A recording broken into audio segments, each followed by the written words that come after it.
जातीच्या नावानं निवडणुका लढायला गेलो आपला झाला सत्याना. त्यामुळे काय समीकरण ठरवायचे, कसे ठरवायचे सभेमध्ये काय त्याच्यावर आपण निर्णय. आणि जे काही आता कालपर्यंत झालं ते कालपर्यंत आता उद्या होता कामाला. कोणी कोणाला फोन लावून धक्को आता सगळ्यांना सांगून ठेवलेलं एवढं मिळालं आणि काही झालं त्याच्या खरा दोन मानतो. पक्षामध्ये एक शिस्त असली पाहिजे आणि पक्षामध्ये शिस्तीनं वागलं पाहिजे. पक्षापेक्षा मोठं समजणारा व्यक्ती त्या अजिबात चालणार नाही. मी पण कार्यकर्ता, मी नेता नाही. मी जेव्हा कार्यकर्ता म्हणून वागतो तर सगळ्यांनी कार्यकर्ता वागायचं, नेता बनायचं कारण नेता पाहिजे. पक्षाच्या नेता चालू तर आम्ही कार्यकर्ता सगळे कार्यकर्ते.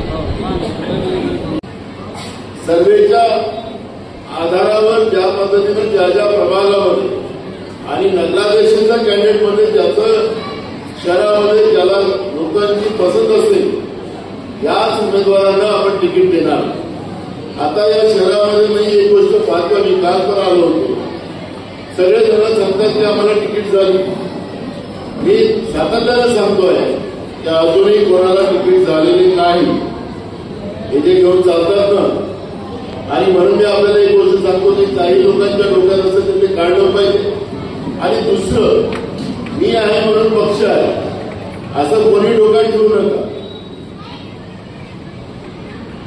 अनेक गेले काँग्रेस पक्ष संपू शकत नाही.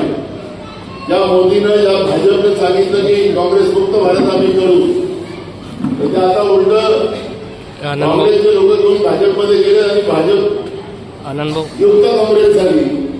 पण महाराष्ट्रातली आणि भारतातली जनता, भंडाऱ्याच्या जनतेनं काँग्रेसचा साथ सोडलेला नाही. आणि काँग्रेसच, मी तुम्हाला आतापासून सांगतो या ठिकाणी, काँग्रेसच चा तिरंगा हा भंडारा नगरपालिकेवर फडकल्याशिवाय राहणार